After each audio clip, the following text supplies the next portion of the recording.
On the phone with me right now is Mel Carter. Good morning, Mel. How you doing? Good morning. How are you? I'm fine.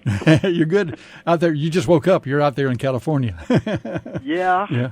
You know, it's kind of funny. We've been having a lot of minor earthquakes in the area around here, so we're feeling like a shaky town over here today. Well, that's unusual, isn't it? Very. It's all along a fault line, and over here on this side of the country, they tend to have minor earthquakes that slip just a little bit instead of the big ones like you have out there in the San Andreas Fault. Right. It usually it's for us, but we're having pretty good. It's overcast today, but it's supposed to warm up into the 70s and 80s, and toward the end of the week, it's going to be in the 90s. You got a couple of interesting projects going on. Why don't you tell us about them? One is that I'm very excited about right now is the Abco Records that own Sam Cooke's catalog are releasing When a Boy Falls in Love on a CD, and it was my first international album. Number one, it was the first international hit that I had, When a Boy Falls in Love, and it launched Sam Cooke's top label, Derby Records. You know, and I'm excited about it. You know, like it was originally released in 1963. All right. So here we are today, and they're releasing it and getting good attention so far. And the other thing is that I'm still writing the piece for Lenny Welch and myself that called "The Legends of Rock and Roll: The Balladeers," and I'm excited about. Is that going to be a video piece? Hopefully that we're trying to do the recording first, and we did a couple of years ago. We did excerpts from it in Las Vegas. So who knows? You know, just getting the music done is one of the biggest things for me. You know? Oh yeah. Well, you've also done some television. You've done the PBS specials, the Doo-Wop 51 in 2001, and you did the Magic Moments, the Best of 50s. Which was you did a tribute to Billy Williams on that particular one, and also yes, I think I'm one of the only people or artists who have done a tribute to other artists on there, and I've done the PBS things like 4 times, and I got a call from T.J. Lubinsky maybe a couple of weeks ago about another project that he's doing. So who knows? That's up and you know, getting ready for that. How about your acting? I know you were on Quincy M.E., Sanford and Son, Marcus Welby, the Eddie Capra Mysteries, Chips, Magnum P.I. You were on all those. Are you still doing any acting these days? I haven't done any acting as so far. There are a couple of people that's talking to me about doing some theater piece, and I'm interested in that.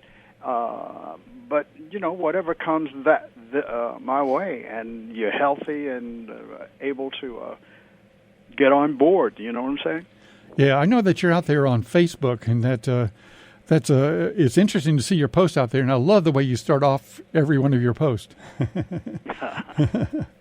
So I thought, you know what? I'm on Facebook. There's a reason why I'm on Facebook.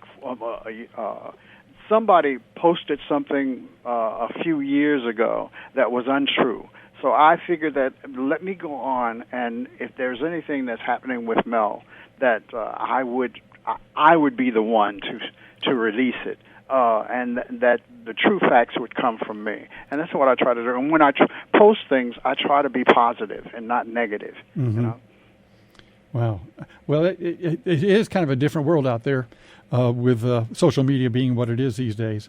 Right, right. So let's see, a couple of things. You said something about the re-release of When a Boy Falls in Love? Yes. That's coming up very soon?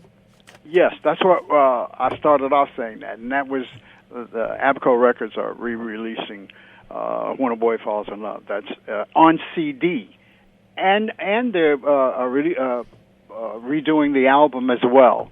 The differences on the CD, the liner notes are totally different, having to deal with myself and Sam about the company and the release of is it being released as a CD. Is it the same recording, or did you re-record it?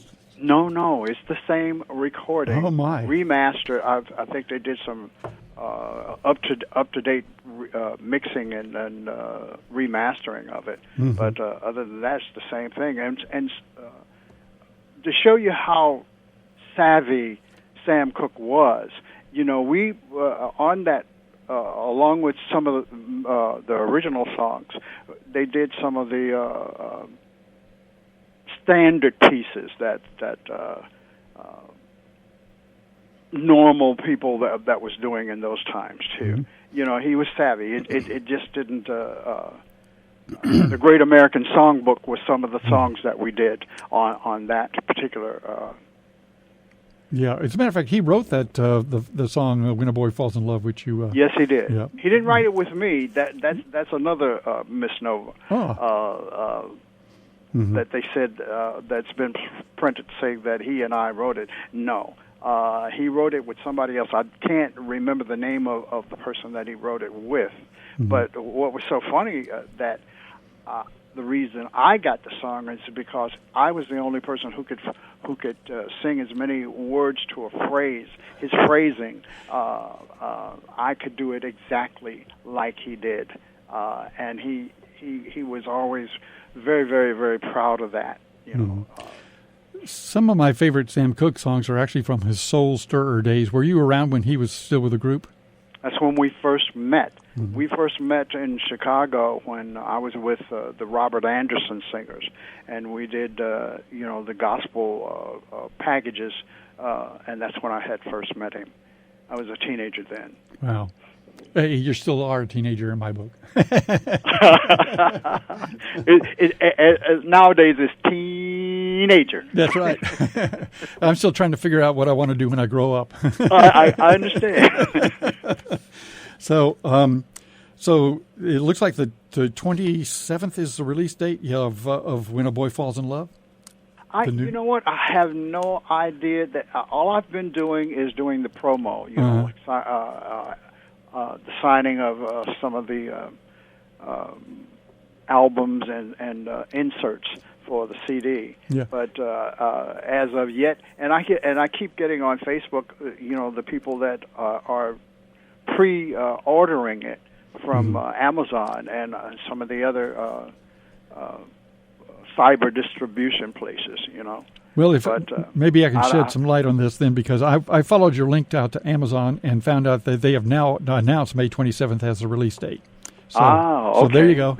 That's from Amazon's own mouth. Oh, you told me. All right. Oh, my. So, Mel, the first time we talked was almost exactly 10 years ago. We talked in October of... when was it? April 20th. I'm trying to remember when we actually talked. Oh, yeah, it was October 28th, 2012 is the last time we talked here on WUSC. We're going to have to make it sooner than that again. Yes. So as long as things are still happening right now, even when they aren't, it's good talking with you and talking with your the fans and talking with your audience, because... that's important. It is. Every day on this side of the grass is a good day, huh? Yeah. I always say, when I wake up and look around the room and recognize everything, I say, well, okay, thank you, God. It's another day. Another day.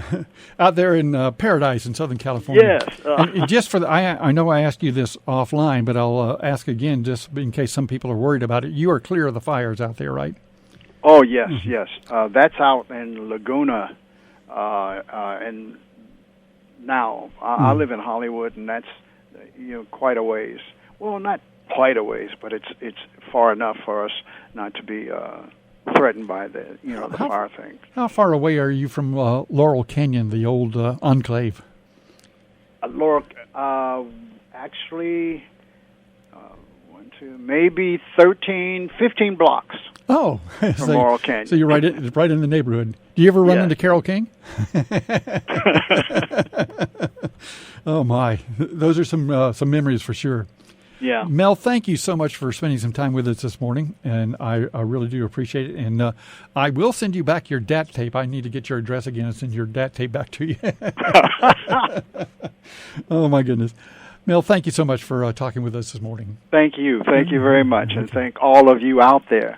It's been a pleasure being with me all this time, We will be all the way.